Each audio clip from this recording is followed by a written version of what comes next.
We're joined now by Michael Avenatti. He's the attorney for Julie Swetnick, the third woman now to accuse Brett Kavanaugh of sexual misconduct. And Michael Avenatti, I want to get into the particulars of exactly what your client, Julie Swetnick, is accusing Brett Kavanaugh of. I want to go straight to the point of, is she accusing Brett Kavanaugh of specifically sexually assaulting her? Well, Lawrence, good evening. Thanks for having me on. I'm not in a position tonight to fill in that blank or answer that question. My client's going to answer that question to hopefully FBI agents, because we're demanding an FBI investigation proceed forthwith.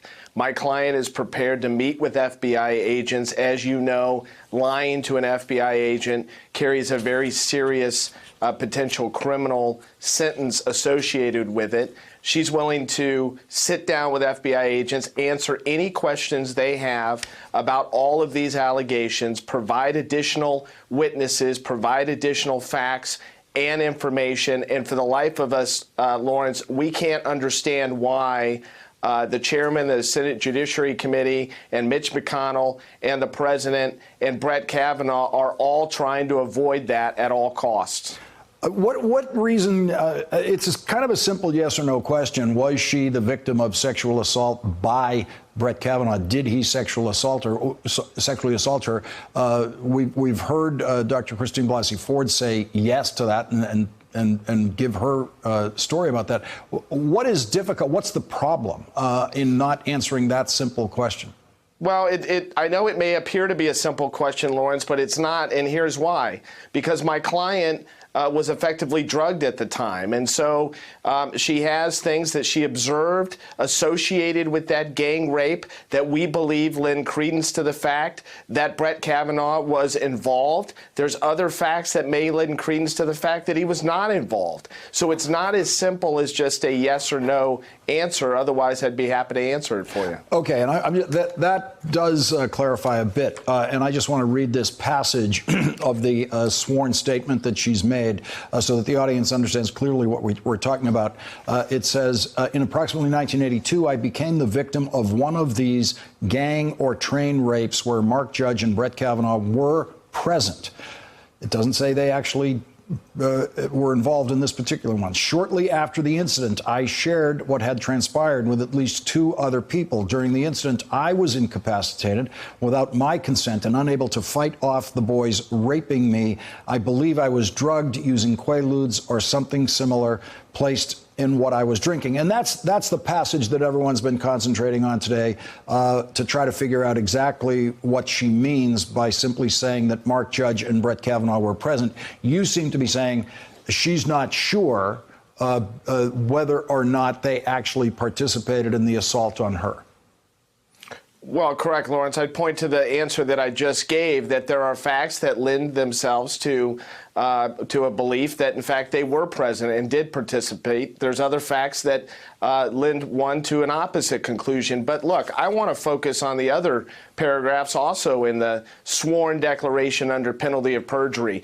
Those paragraphs alone would substantiate a conclusion, a determination that Brett Kavanaugh is not fit to sit on the highest court of the land for a lifetime. And at a minimum, there should be a thorough and fair investigation, and there should not be a rush to confirm this man to a lifetime position on the U.S. Supreme Court with all of these women coming forward, Lawrence. They're not all lying. They're not all fabricating. And the idea that somehow all of these women got together and conspired to derail this nomination is absurd.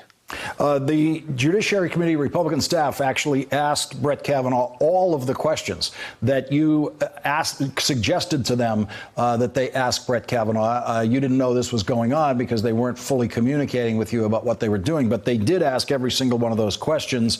The first one, and I'm quoting from their transcript of the conversation with Brett Kavanaugh, did you ever target one or more women for sex or rape at a house party? Judge Kavanaugh, no. And it goes straight through every one of your suggested questions to them. Did you ever object or attempt to prevent one or more men from participating in the rape or taking advantage of a woman at any house party? And Judge Kavanaugh said, I never saw such a thing. Your client seems to indicate that Brett Kavanaugh was absolutely present at parties where things like that took place, and more than one party. Well, that's correct, Lawrence. And look, I'm going to go back to Brett Kavanaugh's interview of 2 nights ago on Fox News. I'm sure you saw it. I've seen it a number of times.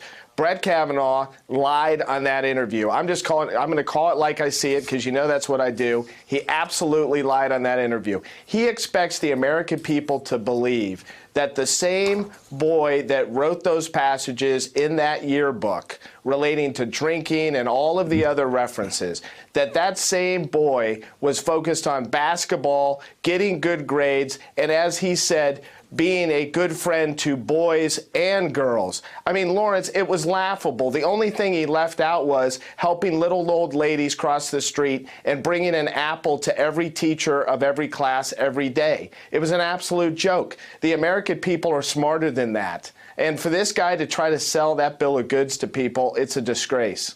Brett Kavanaugh was asked about this term Devil's Triangle. It appears apparently in the yearbook. He said he's never heard that word referring to sexual behavior. They then asked him, why did you include the Devil's Triangle entry in your yearbook? And Judge Kavanaugh said, I don't know. We were 17. That's all from questions you wanted asked. They also talked generally to Brett Kavanaugh in their interview with him, the Republican staff, about the possibility of him ever being involved in or witnessing drug-induced gang rape or taking advantage of girls at parties that way. And he said, I've never participated in sexual activity with more than one woman present. And me, he said, in other words, I've never had a threesome or more than a threesome. So he is very definitively, in his language, refuting all of the accusations that are in the Julie Swetnick's sworn statement.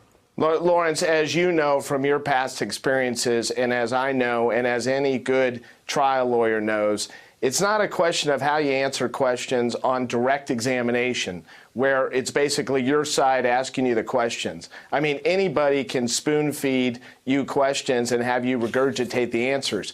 The rubber meets the road, if you will, upon cross-examination. When you have an adverse party asking the questions and follow-up questions. That did not occur today, as you noted, because the Democrats object to the process. They don't believe the process is fair. We don't believe the process is fair. That's why you have to have the FBI involved. That's why you have to have a thorough and fair investigation. And that's why, ultimately, you have to have cross-examination. Lawrence, I've said this earlier today. I'm going to say it again. If Brett Kavanaugh's attorney would like to cross-examine my client under oath for 8 hours, we will allow that tomorrow, provided that I get the same amount of time. You know what? I'll take half the amount of time to cross-examine Brett Kavanaugh. We'll make that trade right now. In addition, my client is prepared to take, and I'm sure pass, a polygraph examination, provided that Brett Kavanaugh will take and pass a polygraph examination. I'm confident they won't take us up on that either.